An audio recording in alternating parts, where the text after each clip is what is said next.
Olá, gente. Mais uma aula aqui do nosso 360. Continuamos aqui na parte de economia brasileira, de formação econômica do Brasil. Continuamos avançando cronologicamente no tempo. E hoje chegamos aos anos 60.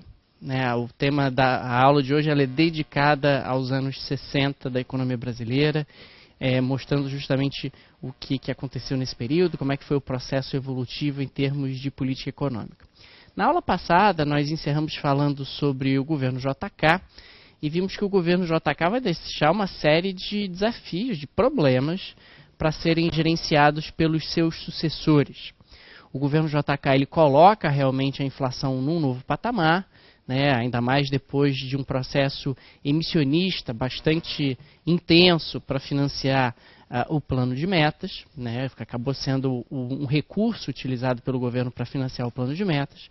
O governo JK traz problemas aí em termos de dívida externa. A dívida externa ela mais do que dobra, é uma dívida fundamentalmente junto a organismos multilaterais, é diferente da dívida externa anterior que nós havíamos visto, que era uma dívida externa junto a bancos privados. Então é uma dívida que tem características diferentes, é uma dívida mais governamental, digamos assim, que depende mais de decisões políticas e menos de decisões de negócios, digamos assim. O governo JK também tem um problema da corrupção. O próprio Jânio Quadros é eleito com o slogan da vassourinha, a construção de Brasília, o plano de metas, de uma forma geral, abriu oportunidades aí de enriquecimento muito expandidas. E tem um desequilíbrio fiscal grave, né? Os gastos se expandiram muito durante o plano de metas. Uma parte representativa desses gastos não estava sequer no orçamento. E por isso você tem aí alguns problemas para serem enfrentados agora no início dos anos 60. Então, macroeconomicamente falando, você tem um problema de dívida externa, você tem um problema de inflação, você tem um problema de desequilíbrio fiscal. Esses são os problemas mais sérios. É claro que quando você fala desses três problemas, o mais urgente é a questão da dívida externa. Sempre. Porque a dívida externa, se ela não for honrada, se você não tiver uma situação de normalidade em relação aos credores externos, você pode inviabilizar o país em termos de relações com o exterior. Né? Inflação é algo que incomoda a população, inflação é algo que concentra a renda, mas você pode resolver depois. Desequilíbrio fiscal é algo que traz consequências, aumenta o endividamento do governo, eventualmente pode ser financiado até com impressão de papel moeda, é algo que você também pode resolver depois. Agora, o problema da dívida externa é o mais grave. O problema da dívida externa acaba sendo algo que você não consegue adiar, sob pena de ter aí uma irregularidade, de ter uma suspensão, um comprometimento das relações do Brasil com o resto do mundo. O Brasil é um país aberto, um país que tem relações com o resto do mundo e essas relações são operacionalizadas em uma moeda que a gente não emite. Então o Brasil tem exatamente o mesmo problema de uma pessoa física. Você todos os meses tem que gerar reais em quantidade suficiente para pagar suas contas. Reais, uma moeda que você não emite. O Brasil como país também. Todos os meses tem que gerar dólares em quantidade suficiente para honrar os seus compromissos externos. Quer dizer, se ele não tem uma normalidade com os seus credores, ele pode não ter recursos externos suficientes, dólares ingressando no país em quantidade suficiente para honrar os seus compromissos e, consequentemente, vai ter que suspender os compromissos, o que pode causar uma irregularidade, pode causar problemas para o funcionamento da economia. Então, gente, começamos aqui a nossa aula de hoje falando sobre o governo do Jânio Quadros, né, eleito aí sucessor de Juscelino Kubitschek. É um governo breve, mas é um governo que tem uma linha de atuação muito clara, que é o ajuste macroeconômico. É um governo breve e se há uma palavra que define o governo Jânio Quadros, essa palavra é ajuste. Ele se propõe, pelo menos nesse breve período, a realizar um ajuste macroeconômico. Ele foca principalmente no reequilíbrio externo e no combate à inflação. Ele considera que esses são os dois problemas mais emergenciais. Né? Então, são esses os dois problemas que o Jânio Quadros vai enfrentar ou vai se propor a enfrentar do ponto de vista macroeconômico. Começando pela questão do reequilíbrio externo, que é, sem dúvida alguma, o ponto mais urgente. Reequilibrar realmente a situação externa, restabelecer uma normalidade em relação aos credores externos.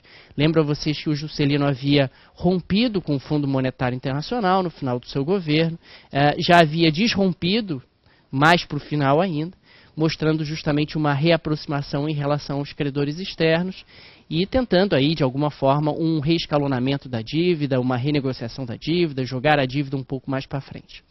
Então, no setor externo, em termos de política econômica, a primeira medida e a mais importante que o governo Jânio vai adotar é a instrução de número 204 da SUMOC, da Superintendência da Moeda e do Crédito. Essa instrução, na prática, ela previa duas coisas. Primeira, unificação cambial. Lembra que o Brasil tinha um sistema de taxas múltiplas de câmbio? Pois é, deixou de ter. Agora nós voltamos a ter uma taxa de câmbio única.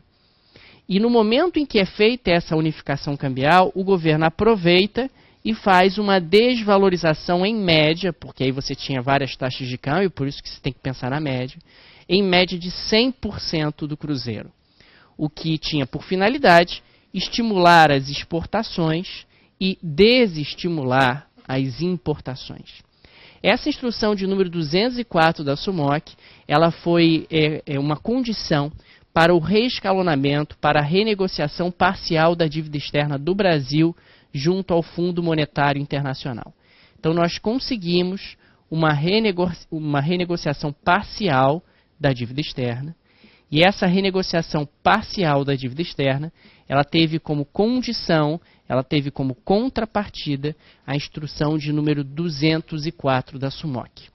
Tá?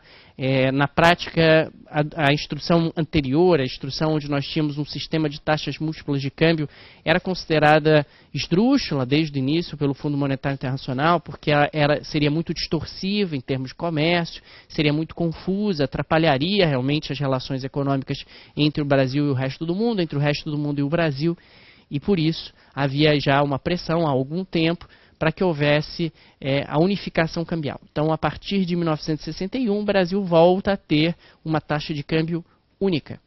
Tá? Nós aproveitamos, realizamos aí uma desvalorização cambial para tentar estimular exportações e desestimular importações.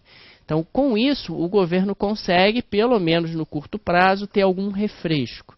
A gente tem um reescalonamento da dívida externa, postecipa o pagamento da dívida, joga a dívida para frente, consegue estimular as exportações, desestimular as importações, fazendo com que na prática haja aí um reequilíbrio externo, mesmo que momentaneamente, mesmo que de curto prazo. Claro que o problema não está resolvido, mas a gente conseguiu um pouco de refresco, conseguiu um pouco de tempo.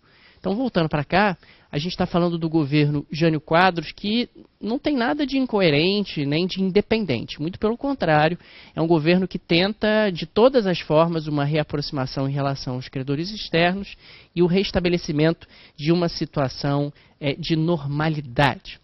Do ponto de vista da política econômica interna, como nós vimos, o grande objetivo do Jânio Quadros é tentar baixar a inflação. Mas claro que dentro do possível, ele também vai tentar reequilibrar as contas públicas, vai tentar reequilibrar e restabelecer a disciplina fiscal. Então, do ponto de vista da política interna, o governo vai implementar uma política monetária contracionista, com medidas como o aumento do compulsório. O compulsório é o depósito obrigatório que os bancos têm que fazer junto à autoridade monetária. Quando você tem um aumento do compulsório, na prática você está tirando dinheiro dos bancos. E o seu objetivo ao tirar dinheiro dos bancos é que eles emprestem menos. Até hoje o Brasil tem um compulsório extremamente elevado. Né? Então a gente está falando de uma situação onde ter um compulsório mais alto tem por finalidade tirar dinheiro dos bancos, fazendo com que eles emprestem menos. Emprestando menos, tendo menos crédito, tem menos demanda, tendo menos demanda, tem menos inflação. Essa era a expectativa do governo. Além do corte do crédito, fundamentalmente através do Banco do Brasil. Até hoje, né, o Brasil tem aí um sistema bancário onde os bancos públicos controlam boa parte do crédito no país. Né? Se a gente pegar aí dados de 2016, 2016 fecha com aproximadamente 50% do crédito no Brasil sendo controlado por bancos públicos, ou seja, é uma economia semi-planificada. do ponto de vista do crédito. Então, controlar o crédito, reduzir o crédito, historicamente no Brasil, passa em grande medida por diminuir o crédito dos bancos públicos. Porque os bancos públicos têm realmente um controle muito representativo do volume de crédito no país. O máximo que chegou a cair, se a gente pegar aí o início dos anos 2000, os bancos públicos diminuíram a sua participação no mercado de crédito brasileiro para uns 35%, 36%, mas mesmo assim mais de 1/3 do volume de crédito é muita coisa. O Brasil nunca teve aí então um sistema sem os bancos públicos tendo um peso representativo, um peso muito relevante no volume de crédito disponibilizado no país. Então o governo Jânio Quadros vai implementar, vai iniciar uma política monetária contracionista e a grande finalidade é baixar a inflação. Eu reduzo o volume de crédito, reduzindo o volume de crédito tem menos demanda, tendo menos demanda vai ter menos inflação. E, continuando, uma política fiscal contracionista, para tentar também baixar a inflação, porque ajuda a conter demanda, e, por outro lado, tentar, em algum grau, restabelecer o equilíbrio das contas públicas. Então, você vai ter aumento de impostos, corte de gastos e cortes de subsídios. O que é mais conhecido e referenciado nos livros é o subsídio do trigo e do petróleo, que é cortado aqui. Na realidade, o subsídio do trigo e do petróleo, ele existia no sistema de taxas múltiplas de câmbio. Então, na prática, você eliminou o subsídio através da instrução número 204 da SUMOC, onde você deixou de ter, o que você tinha antes, uma taxa de câmbio diferenciada para produtos como petróleo e trigo. Tá? Então, o governo... Diga. Tá, repetindo a parte do compulsório. O compulsório é o depósito obrigatório que os bancos precisam fazer junto à autoridade monetária. Quando você aumenta o compulsório, a autoridade monetária, obriga os bancos comerciais a depositarem mais dinheiro junto a você, junto à autoridade monetária. Na prática, então, a autoridade monetária está tirando dinheiro dos bancos. Tirando dinheiro dos bancos, que vão ficar rendendo na autoridade monetária, obviamente, mas com menos dinheiro para emprestar, os bancos acabam emprestando menos mesmo. O objetivo é diminuir o crédito quando você aumenta o compulsório. Diga.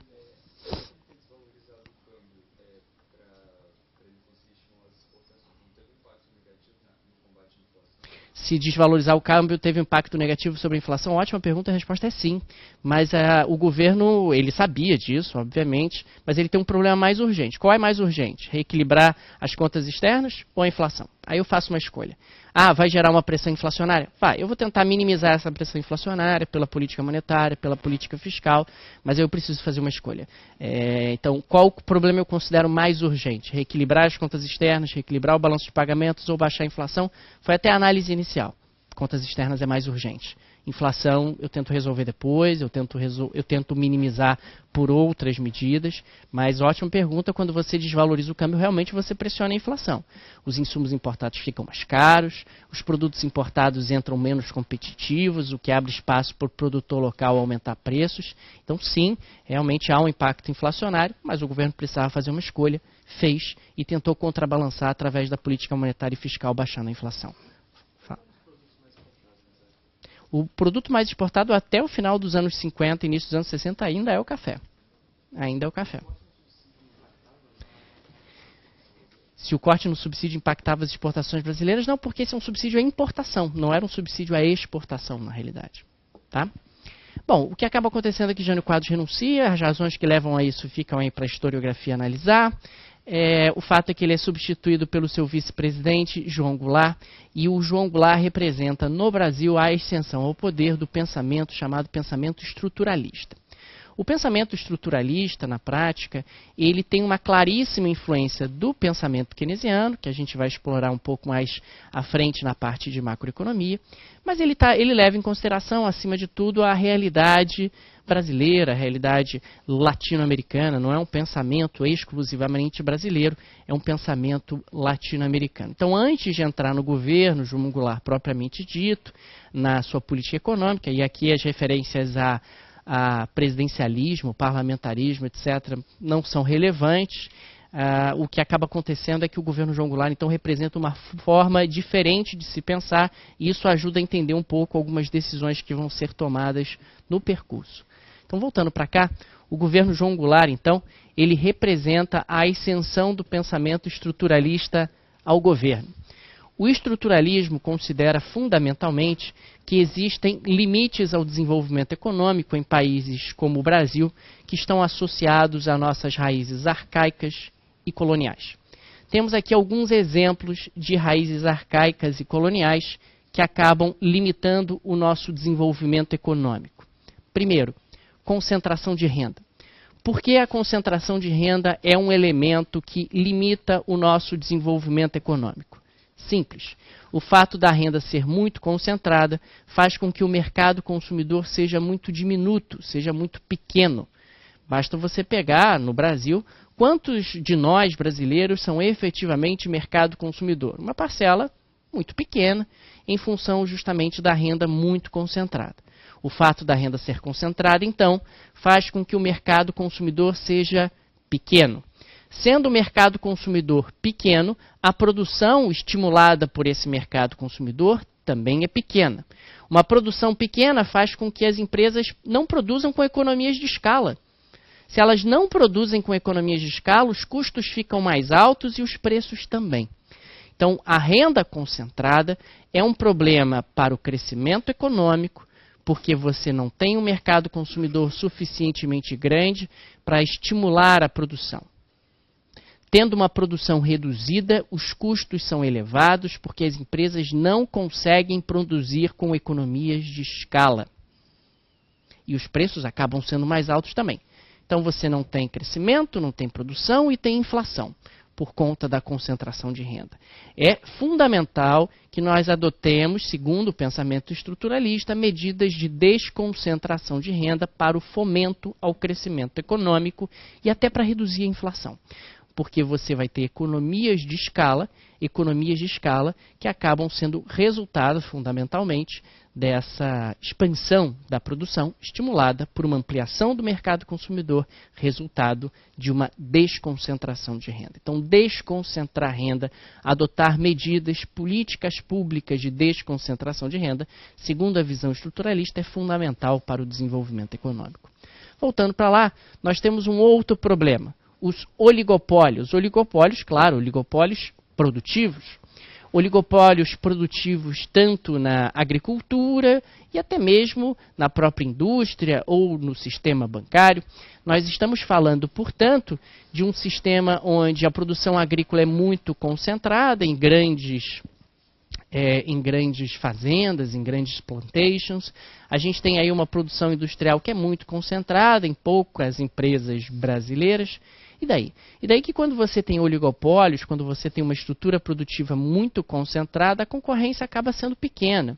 Sendo a concorrência pequena, a produção é pequena e os preços são altos. Tá? Então, nós precisamos adotar mecanismos para implodir esta concentração produtiva. No caso da agricultura, a gente vai implodir a concentração produtiva através de uma reforma agrária. No caso da indústria, através de uma política industrial. No caso dos bancos, através de uma reforma bancária que democratize o acesso ao crédito e tal. Então, a gente está falando de uma situação onde nós precisamos implodir esses oligopólios produtivos, a gente precisa desconcentrar a produção, a gente precisa abrir espaço para que haja efetivamente um aumento da produção. O aumento da produção que virá com mais concorrência que também abrirá espaço para menores preços. Okay? Então, a concentração produtiva no Brasil faz com que os preços sejam maiores, faz com que a produção seja menor, faz com que o crescimento seja menor. E um outro ponto que está aqui é a chamada deterioração dos termos de troca, que está relacionada aos produtos que nós exportamos. Produtos que nós exportamos que tendem, ao longo do tempo, perder valor quando comparados aos produtos que nós importamos. Né? Se hoje você consegue trocar uma saca de café lá por um produto manufaturado, no ano que vem, para comprar o mesmo produto manufaturado, você vai precisar de 1,30 sacas de café. No outro ano, você vai precisar de uma saca e meia de café para comprar o mesmo produto manufaturado. Enfim, a gente está falando de um processo onde os produtos que nós exportamos perdem valor quando comparados aos produtos que nós importamos. Consequentemente, existe uma tendência estrutural ao desequilíbrio comercial. Existe uma tendência estrutural às exportações serem ultrapassadas pelas importações. Exportações sendo ultrapassadas pelas importações vai gerar desvalorização cambial, vai gerar uma pressão por desvalorização cambial. Claro, as divisas estrangeiras estarão entrando em quantidade menor e estarão saindo em quantidade maior. A desvalorização cambial acaba pressionando inflação, né? Então, quando os estruturalistas analisam o problema da inflação, eles dizem, olha, a concentração de renda pressiona a inflação, os oligopólios pressionam a inflação, a deterioração dos termos de troca pressiona a inflação. Achar que apenas a contenção de demanda vai resolver o problema da inflação é bobagem, não vai. Existem raízes estruturais para a inflação no Brasil, existem raízes estruturais para o baixo crescimento econômico, então nós temos que atacar as origens do problema, né? Nós temos que atacar realmente o problema na sua estrutura. Temos que corrigir essas deficiências da economia brasileira para que aí, efetivamente, nós possamos ter um desenvolvimento um pouco mais pleno, um desenvolvimento mais efetivo e tal. Então, existem limites ao desenvolvimento econômico associados às raízes arcaicas e coloniais da economia brasileira. Tá? Nós temos aí uma renda extremamente concentrada, nós temos aí oligopólios, nós temos aí deterioração dos termos de troca. Tá claro, gente? Ok? Então, esses elementos pressionam a inflação e atrapalham o desenvolvimento econômico. Bom, para corrigir os problemas estruturais, temos que fazer reformas de base, para corrigir realmente a base da economia brasileira. Reforma agrária. Reforma agrária, ela pode, sem dúvida alguma, implodir o oligopólio produtivo do campo. Implodindo o oligopólio do campo, nós teremos o aumento da produção agrícola. Esse aumento da produção agrícola diminuirá preços de produtos agrícolas. Então, nós teremos mais crescimento econômico e menos inflação com uma reforma agrária. Segundo, reforma educacional. A reforma educacional ela terá o objetivo, claro, de aumentar a produtividade da mão de obra brasileira, de democratizar o acesso a oportunidades e, desta forma, viabilizar mais crescimento econômico, mais desenvolvimento e menos desigualdade de renda.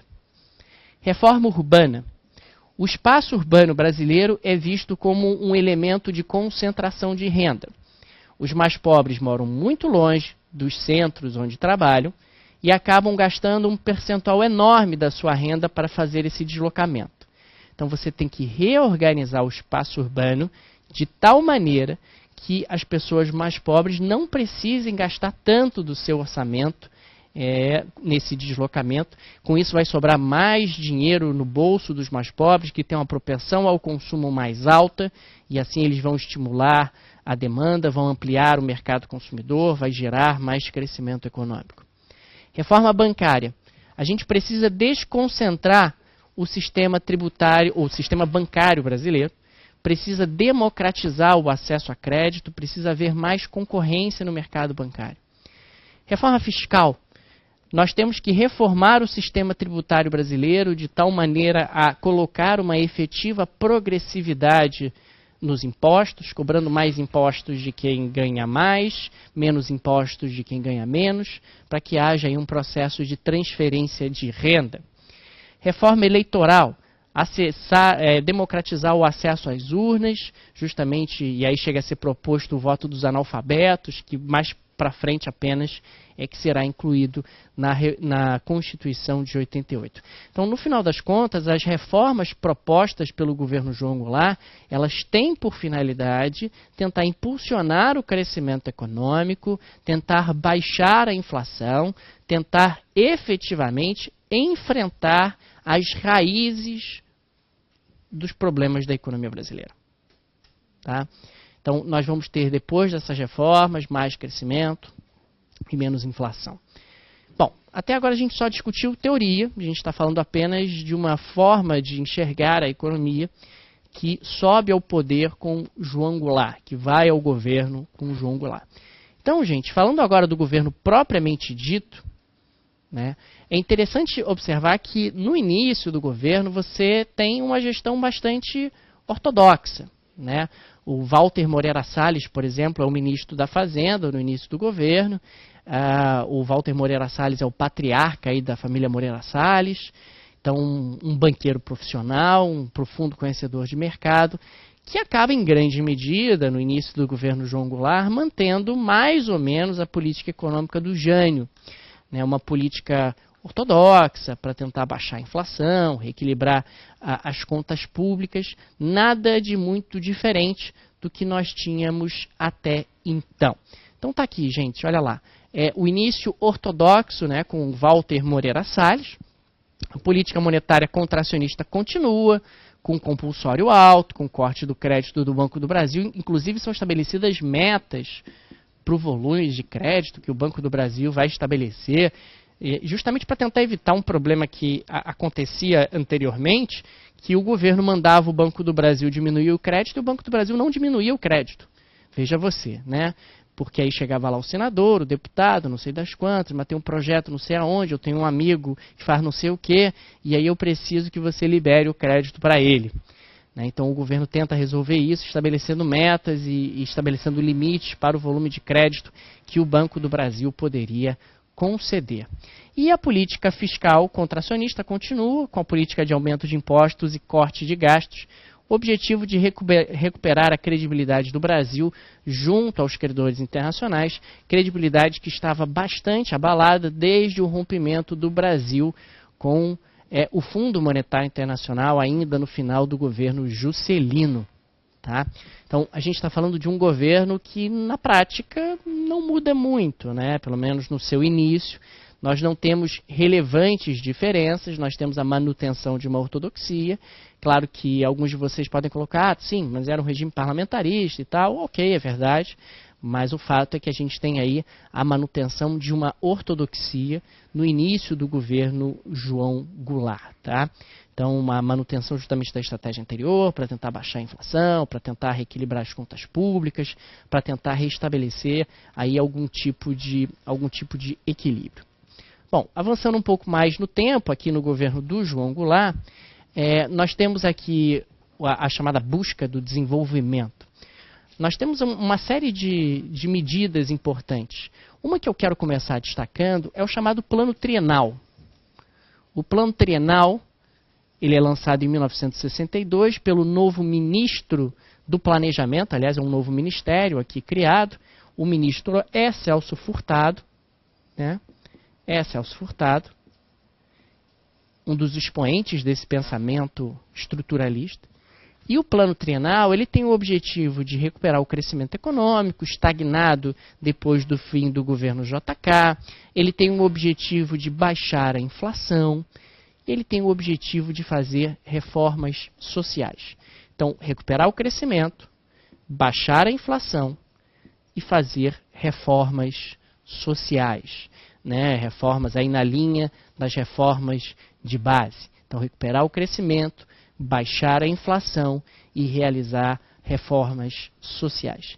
É interessante que o plano trienal, ele acaba não indo muito adiante, mas no seu início ele vai implementar medidas de cunho ortodoxo mesmo, né, sem muitas novidades em relação ao que estava sendo implementado até então. Eu lembro que eu, quando fazia faculdade, o Celso Furtado ainda era vivo, e eu assisti uma palestra dele, e ele estava na época criticando o Fernando Henrique. Fernando Henrique era o presidente, que estava fazendo ortodoxia, não sei o quê, ajuste fiscal, etc. E aí uma das pessoas perguntou a ele, pô, legal, mas por que quando você foi ministro, a primeira coisa que você fez foi ajuste fiscal? E aí ele respondeu, ele já estava bem velhinho, acho que ele pareceu-me muito sincero, ele disse, eu fiz ajuste fiscal por duas razões. Primeiro, porque era inegável que naquele momento, em parte, o desequilíbrio, a pressão inflacionária era oriunda, mesmo que em parte, do desequilíbrio fiscal, é inegável, o desequilíbrio fiscal deixado pelo governo JK era muito grande, então, em parte, isso gerava pressão inflacionária, era inegável. E, em segundo lugar, porque a gente precisava desesperadamente de uma renegociação, uma nova renegociação da dívida externa, depois da que havia sido conseguida pelo Jânio. E essa renegociação, ela precisava de um gesto de boa vontade nossa, de disciplina, de controle sobre as contas públicas e tal. Então, ele disse que com isso ele não tinha outra alternativa naquele momento, a não ser fazer algum tipo de ajuste fiscal. Nada como estar na cadeira lá do governo para tomar determinadas decisões e não outras decisões e tal. O fato é que, no final das contas, então, o plano trienal ele acabou sendo muito mal recebido, de uma forma geral, pelos agentes econômicos no Brasil. E ele tinha um grave problema, que era o nome dele. Qual o problema do plano trienal se chamar plano trienal? Imediatamente, num momento de histeria coletiva, logo depois da Revolução Cubana e desembarque na Baía dos Porcos, né, de a Guerra Fria no seu ápice, muita gente associou o plano trienal aos planos quinquenais da União Soviética. Né? Então, muita gente começou a dizer que o plano trienal tinha o objetivo de transformar o Brasil em Cuba, né? E transformar o Brasil num processo de socialização, de tornar o Brasil um país socialista, etc. Então, isso acabou sendo muito mal recebido, gerando uma série de inquietações por parte de agentes econômicos no Brasil. Um outro ponto ali importante é a chamada Lei de Remessa de Lucros, aprovada no governo em 1962. A Lei de Remessa de Lucros é uma lei de restrição de remessa de lucros. Tá? Na prática, você restringia as remessas de lucros a 10% do capital investido anualmente. 10% de lucro é muito pouco, ainda mais num país como o Brasil, que tinha uma inflação bem alta. Tá? A inflação no final do governo João Goulart já está beirando aí 80% ao ano e tal. Então você está falando de remessas de lucros que ficam bastante restringidas, bastante restritas. O argumento do governo é que a lei de remessa de lucros seria importante para reequilibrar o balanço de pagamentos do Brasil, as entradas e saídas de divisas, as entradas e saídas de dólares. Você restringiria as remessas de lucros, que no Brasil historicamente são enormes, e com isso reequilibraria o sistema.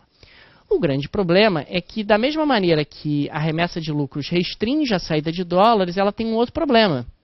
Ela desestimula a entrada. Né? Então, a lei de remessa de lucros, nesse sentido, acabou sendo um enorme tiro pela culatra. Porque, ao invés de ajudar no reequilíbrio do balanço de pagamentos, acabou atrapalhando ainda mais o equilíbrio do balanço de pagamentos. Não é por acaso que o Brasil não tem lei de remessa de lucros hoje, já não tem lei de remessa de lucros há muito tempo, porque ele entendeu que isso na prática acaba sendo pior do que melhor, acaba sendo mais maléfico do que benéfico, acaba atrapalhando o balanço de pagamentos mais do que ajudando, porque você tem muito mais a ganhar com mais dinheiro entrando do que se preocupando com o dinheiro que está saindo. Tá? Diga. Lei de remessa de lucros, você não pode remeter para o exterior mais do que 10% do capital investido a título de lucros anualmente. É isso. Você tem uma restrição quantitativa de quanto de lucro você pode remeter para o exterior. E era uma restrição bem agressiva. Bem agressiva. Tá? Voltando para cá, a gente tem aqui algumas outras medidas que são muito marcantes nesse período. A estatização da Companhia Telefônica do Rio Grande do Sul, que era controlada pela americana AT&T. Tá?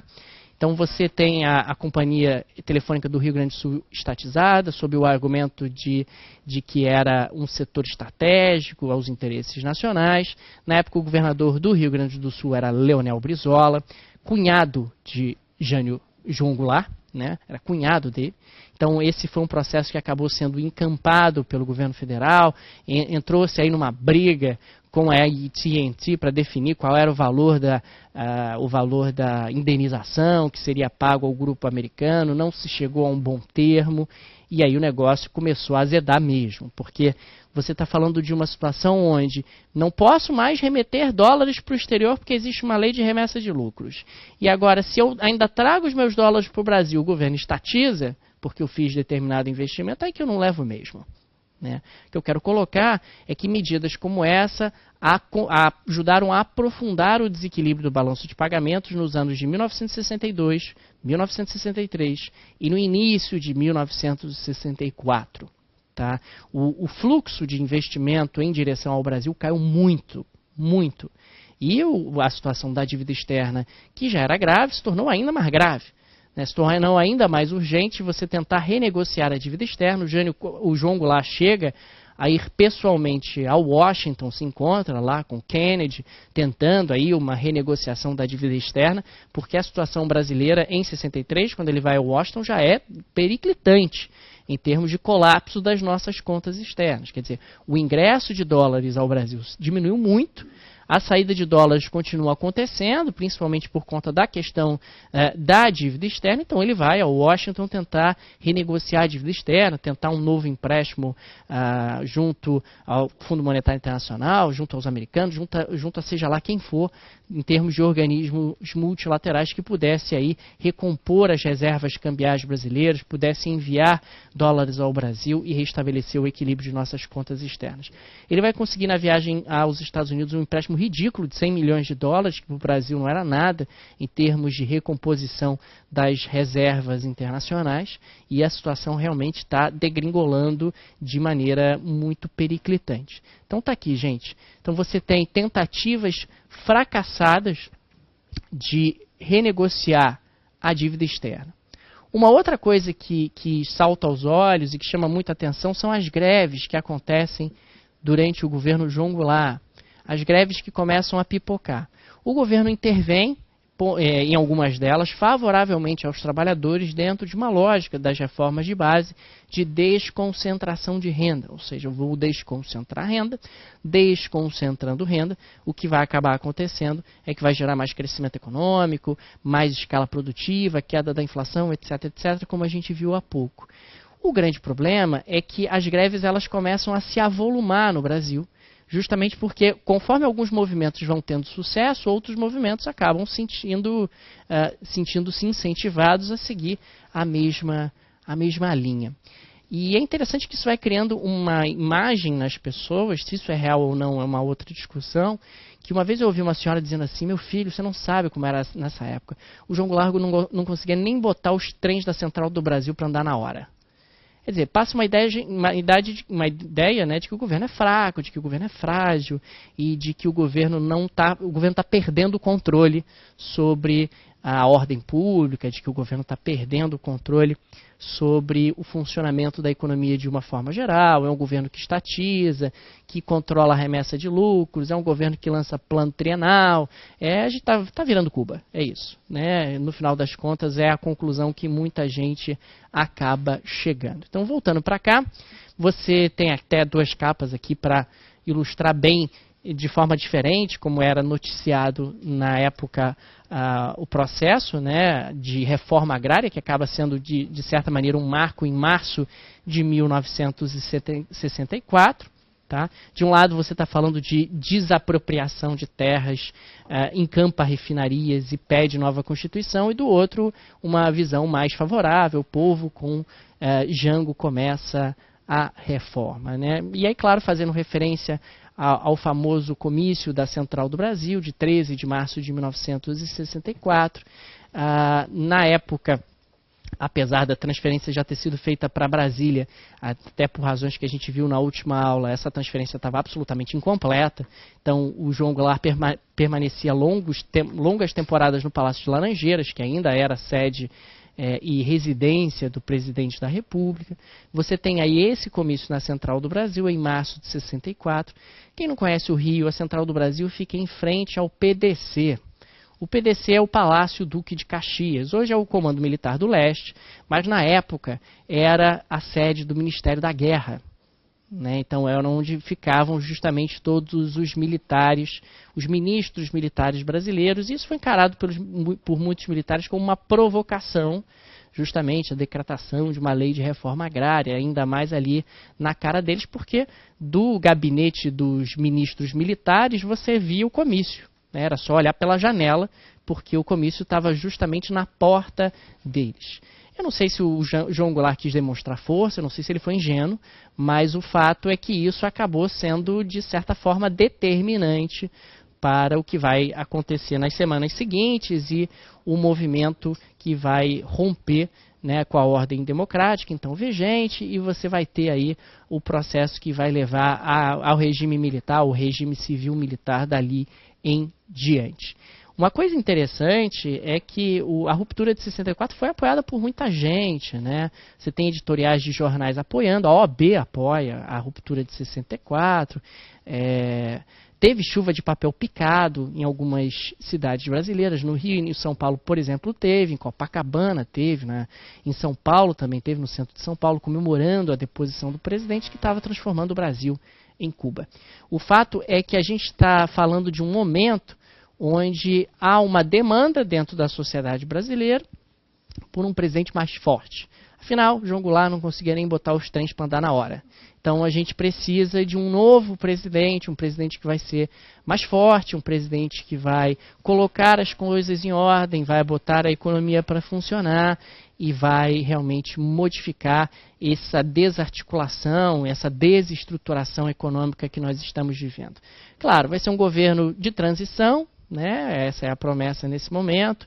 É um governo que vai vir aí, vai ficar 2, 3 anos e vai pavimentar o terreno para as novas eleições, um pouco mais à frente. E a gente está falando então na prática de uma situação onde era o que se esperava, pelo menos era o combinado originalmente. Você vai ter uma série de lideranças políticas no Brasil, inclusive, que apoiam essa ruptura e consideram que é o melhor a se fazer neste momento. Então, voltando para cá, a gente está falando do governo João Goulart, que vai ser interrompido, né, aí pelo golpe de 64. Só recapitulando aqui rapidamente, então, nessa primeira parte da aula de hoje, nós começamos falando aí sobre o Jânio Quadros, mostrando justamente que ele vai enfrentar aí os desequilíbrios externos e internos também, herdados do seu antecessor. Do ponto de vista externo, ele vai tentar reequilibrar o balanço de pagamentos através da desvalorização cambial e da instrução número 204 da SUMOC. A instrução número 204 da SUMOC foi fundamental aí para conseguir uma renegociação parcial, momentânea da nossa dívida externa, e a desvalorização tinha o objetivo de estimular exportações e desestimular importações. Avançando aqui um pouco no fronte interno, política contracionista, fiscal e monetária, para tentar baixar a inflação. Avançando aqui mais um pouco, o pensamento do João Goulart, o pensamento estruturalista, né, a necessidade de se impor, de se corrigir os limites ao desenvolvimento econômico que estão associadas a raízes arcaicas e coloniais. A gente precisa combater isso, a gente precisa enfrentar isso. A questão da concentração de renda, de oligopólios, deterioração dos termos de troca, são raízes arcaicas e coloniais que a gente precisa enfrentar. Vimos aí a necessidade das reformas de base, a racionalidade por trás das reformas de base, por que elas seriam necessárias. E o início do governo, o início mais ortodoxo, né, no ano de 61, ali na primeira parte de 62 também, e já na segunda parte de 62, ao longo de 63 e início de 64, um governo um pouco mais desenvolvimentista, ou buscando uma maior intervenção do Estado sobre a economia. Tá? Então, essa é a primeira parte dos anos 60, né, da nossa aula de hoje. A segunda parte vai ser dedicada fundamentalmente ao governo do Castelo Branco, que vem agora na sequência, um governo que seria mais forte e poderia colocar a casa em ordem. Vocês vão poder observar na segunda parte da aula de hoje que o governo do Castelo Branco se propõe realmente a reformar o país. A ideia de que eu vou fazer, vou reformar, vou fazer, vou acontecer, depois eu saio. A ideia de que nas eleições subsequentes o sucessor dele poderia receber um país muito mais organizado, estruturado, etc. E aí o Castelo Branco morre num acidente de avião, até hoje um acidente estranho, né? E ocorre toda aquela ruptura que a gente tem, autores chamam de golpe dentro do golpe, né? E você vai ter aí a manutenção do regime militar por mais tempo. Vamos fazer um intervalo e na sequência nós continuamos.